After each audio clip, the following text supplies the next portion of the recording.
Les piranhas, les crocodiles et tous les vers qui sont dans l'eau. Les piranhas, les crocodiles et tous les vers qui sont dans l'eau. Dans la forêt, les singes hurleurs, ça m'est égal, je n'ai pas peur. Adieu l'ennui qui me tenaille, demain je m'en vais en Guyane.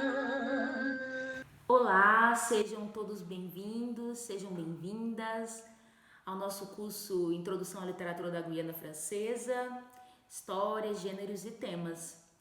E hoje o tema da nossa aula é Identidade Negra. Eu quero começar esse momento fazendo aí uma retomada sobre a negritude, destacar alguns eventos importantes que marcaram a identidade negra no mundo, né? Nós chamamos de negritude o movimento em que no século XX escritores negros tomam a palavra para fazer ouvir a sua voz, né? Fazer a sua voz reconhecida, fazer a sua voz ser específica, se diferenciar dentro da cultura branca e ao mesmo tempo reivindicar o respeito pela sua diferença. Então nós não podemos suscitar o movimento negritude sem antes recorrer, primeiramente, a um pouco da história, né?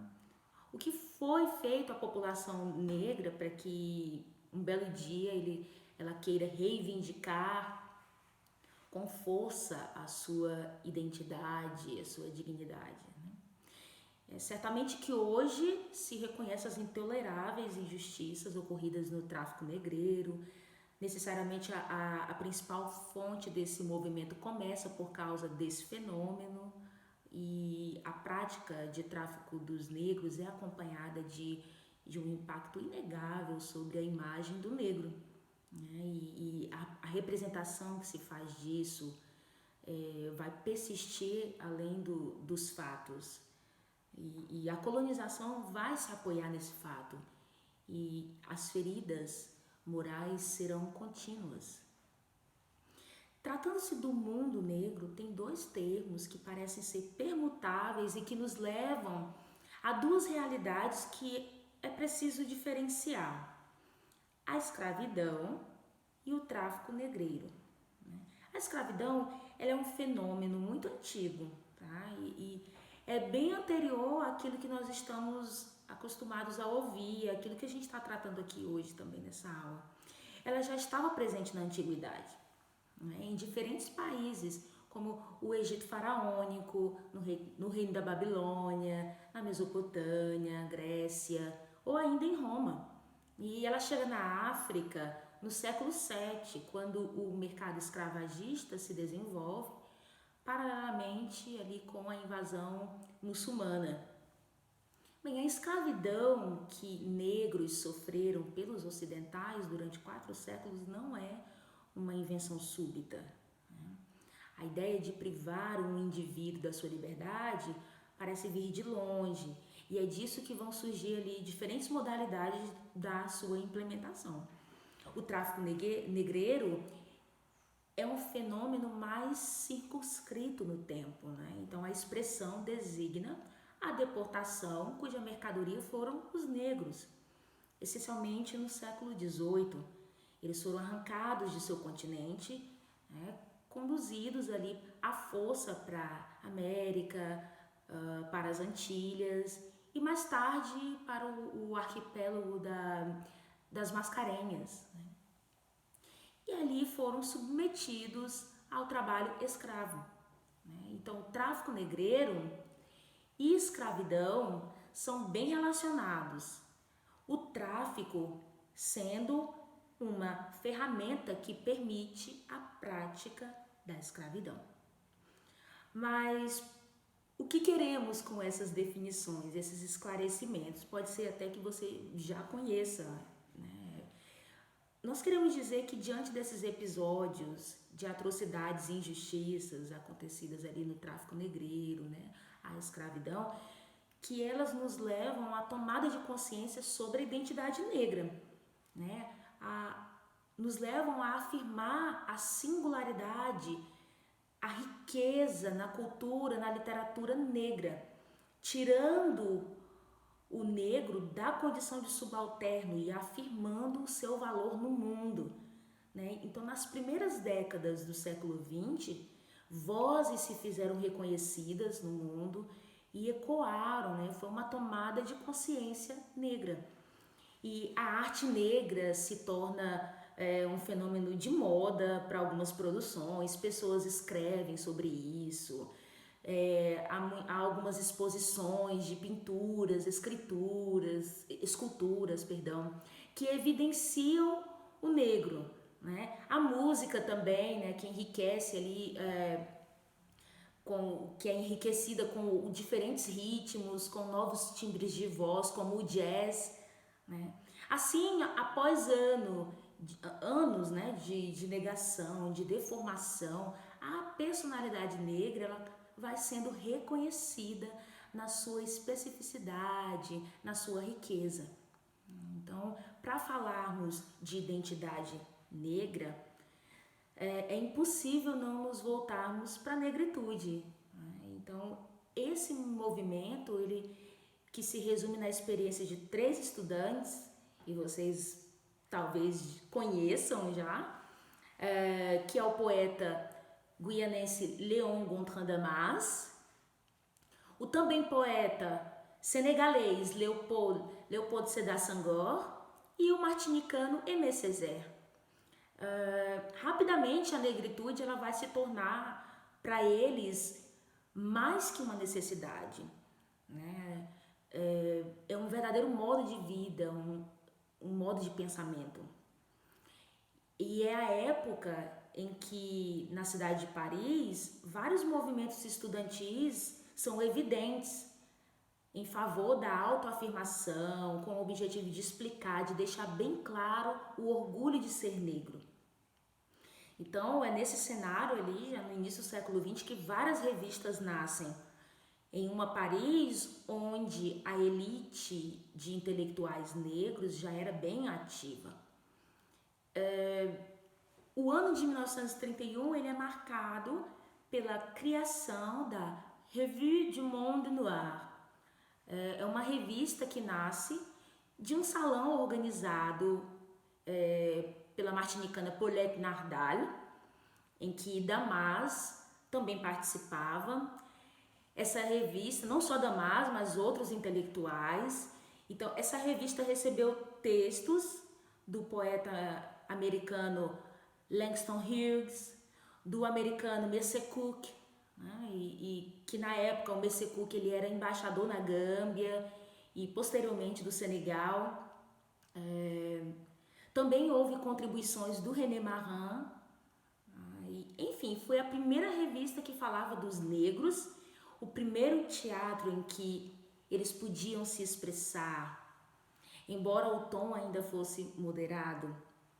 A revista ela teve 6 números publicados em 1931 a 1932 e ali no salão as ideias eram trazidas, né, pelos americanos, pelo Hughes, pelo Cook, e essas ideias se misturavam com as ideias dos antilhanos, dos guianenses, dos africanos, né? Até porque nós tínhamos nesse salão o Césaire, o Senghor e o Damas. Então, ali estavam no período entre guerras, né? Então, um período cheio de interrogação, mas também com um impulso abissal, né? Havia uma busca pela afirmação de si, do ser negro sem precedentes, a busca pelo mundo negro que pela primeira vez se declarava como tal, que assumia sua identidade em plenitude. E a Revue du Monde Noir, ela nasceu desse movimento, né? Ela se descreve como uma revista, né? Tem até uma parte do prefácio que eu queria ler para vocês. Ela se descreve como uma revista que tem por objetivo oferecer à elite intelectual da raça negra e aos amigos negros uma instância onde publicar obras, onde possa publicar suas obras artísticas e científicas. Então a revista, inclusive, para aqueles que se interessarem na sua leitura em língua francesa, está disponível no Gallicat, na Biblioteca Nacional Francesa, né? A sua primeira edição de 1931. Então, para delimitar a nossa aula para identidade negra na Guiana Francesa, vamos falar um pouco sobre dois escritores negros, o martinicano René Marin e o guianense Léon Gontran Damas. Comecemos pelo René Marin. Por que eu falo que ele é guianense? O René Marin, ele nasceu em um barco entre Guiana e Martinique, no ano de 1887. Ele foi registrado na Martinique, né, porque os seus pais eram originados de lá. Aos 3 anos de idade, a sua família parte para o Gabon e depois vão para o Congo. Só que o René, ele tinha uma saúde muito frágil, né? Ele acabou vivendo pouco tempo na sua infância ali na África, devido ao clima, e os seus pais o enviam para a França, né? Considerando o clima melhor para ele viver. O René Marin, ele foi um aluno bem dedicado, e quando ele integra a vida profissional, ainda bem jovem, ele passa a ser um funcionário da administração colonial francesa. E aí ele é enviado para a África, né? Novamente ele volta para o continente. É nesse período ali na África, como um funcionário do governo francês, que o Marin escreve seu primeiro romance, o Batualá, que foi alvo de escândalo no meio literário após a sua publicação em 1921, quando o René Marin tinha 34 anos. E no mesmo ano ele recebe o prêmio Goncourt, que marca o início da sua fama, mas também o fim da sua tranquilidade. Esse prêmio gerou muitas críticas. Desde o início, se estigmatizavam, dizendo se realmente um negro teria qualidade na sua escrita. Será que ele teria capacidade de escrever uma obra literária, ele mesmo? Enfim, o Batualá, ele é um romance africano, ele é apresentado por alguém que viveu lá e que conhece bem. O Marin, ele aborda nesse romance, na sua obra, a colonização sob um novo ponto de vista, do negro colonizado em relação ao branco, falando, né, o negro falando sobre os comportamentos do branco, as suas manias, as suas taras, e trata-se de uma total mudança de perspectiva, né? Os negros, no romance, os negros olham para os brancos e os julgam. E inclusive o subtítulo do romance é O Verdadeiro Romance Negro. Bem, no entanto, o objetivo do René Marin não era a vingança. E ele deixa isso bem claro no prefácio do romance. O meu livro não é polêmica. O Marin passou 6 anos escrevendo essa obra, né? E isso tem a ver com a escrita, a edição, as correções, enfim. E essa obra, apesar de ser positiva no que diz respeito às reivindicações em favor da identidade negra, ele não imaginaria a repercussão que ela ia tomar. Porque o Batualá, ele foi até traduzido em alemão, por quê? Com a vinda do nazismo, né, e as divergências entre os franceses e os alemães, a obra foi utilizada como uma arma alemã contra a França, né, com o objetivo de alimentar a campanha anti-França, anti-franceses, em que os alemães ali apontavam veemente as ações colonizadoras dos franceses, né, de forma crítica, depreciativa e com razão. Só que com esse evento, o René Marin, ele foi demitido do seu cargo do governo francês, né, por causa da sua obra. E aí o episódio causou uma ferida na sua vida, né, a ponto de ele ser a ponto de ele recusar qualquer outro tipo de cargo francês depois disso, né? Enfim, o René Marin, ele inspirou vários escritores, apesar desses eventos tristes, né? Entre eles a obra de André Gide, né? Uma obra de 1927 chamada Viagem ao Congo. Depois o Albert Londres em Terras de Ébano, 1929, entre outras, né? Então foram obras, né, graças ao trabalho do René Marin. Outras produções se levantaram denunciando o sistema colonial francês. E mais tarde, também em 1938, o Damas, na sua obra Retour en Guyane, também vai denunciar os abusos cometidos pelos colonos franceses na África, né, particularmente ali na Libéria. E por falar em Damas, nós vamos agora falar um pouco sobre esse poeta guianense que nasceu em Cayenne em 1912. O início da sua vida é marcado por muitas mortes, né? Começando pela sua irmã gêmea, em seguida a sua mãe, com quem ele teve pouco tempo, né, depois do nascimento. Ele foi criado por uma tia, mas devido a alguns eventos familiares, ele deixa a Guiana Francesa, vai em 1924, aos 12 anos, e aí ele vai para Martinica, onde ele conhece o Aimé Césaire. Eles estudam juntos durante um tempo na mesma instituição, ali em Fort-de-France. Em 1928, o Damas embarca para a França, com 16 anos de idade. Chegando ali, 2 anos depois, ele conhece o Léopold Sédar Senghor. Então, juntos, né, o Césaire também chega ali na França. Então, eles três juntos, o Césaire, Damas e Senghor, juntamente com outros intelectuais, eles passam a frequentar, como eu já mencionei no início, o salão da Paulette Nardal. E essa relação gera bons frutos, né? Boas produções. E desde os anos 30, o Damas é uma das vozes que se fez ouvir, uma voz afirmativa e que marca o início de uma nova era literária, uma ruptura com os precedentes. A sua obra ela é marcada por temas inovadores. Nós temos aí um estilo, um fraseado, uma retórica ainda nunca utilizados, né, na época. O poeta ele foi o precursor, o primeiro que aplicou na literatura o conceito da negritude. Desde 1934, ele publica na Revue Esprit. E nessa revista ele publica textos que são mais tarde retomados na sua primeira coletânea de poemas, Pigmont. Com a sua morte, em 1978, o Léopold Sédar Senghor assume, da sua forma, a negritude de Damas e o seu combate por ela.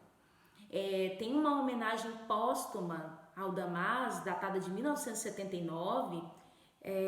O Senghor escreve o seguinte: ele era o mais negro, pois era o mais rebelde pelas suas ideias, sobretudo pela sua vida. Ele era um exemplo de estudante boêmio, mas conhecia tudo, inclusive o inglês, e se interessava por tudo, particularmente pelo movimento negro renascença.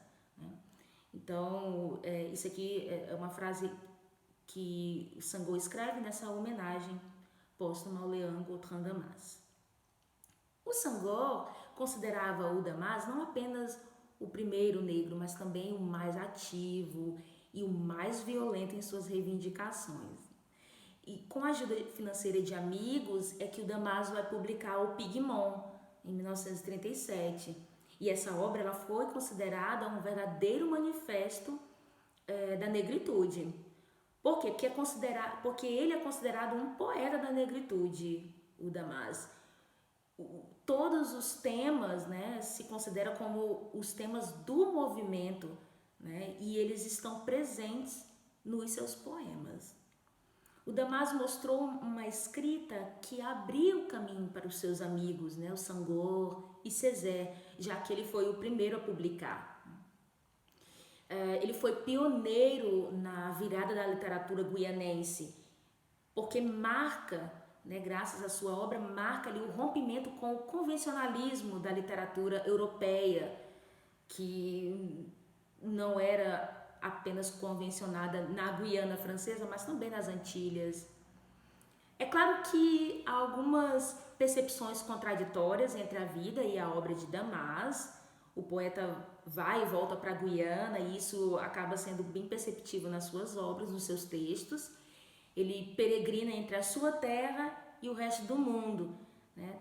Bem, há muito mais a ser compartilhado sobre Damas e a sua relação com a Guiana, mas o nosso objetivo aqui é introdutório nessa aula e é apresentar de que forma a identidade negra é encontrada no âmbito literário da Guiana Francesa, e é por isso que nós escolhemos aí o René Marin e também o Damas para nos ajudar nessa aula. Então nós ficamos por aqui, foi um prazer estar com vocês esse tempo, eu espero que essa seja a abertura aí de outros caminhos rumo ao conhecimento da literatura guianense. Até a próxima!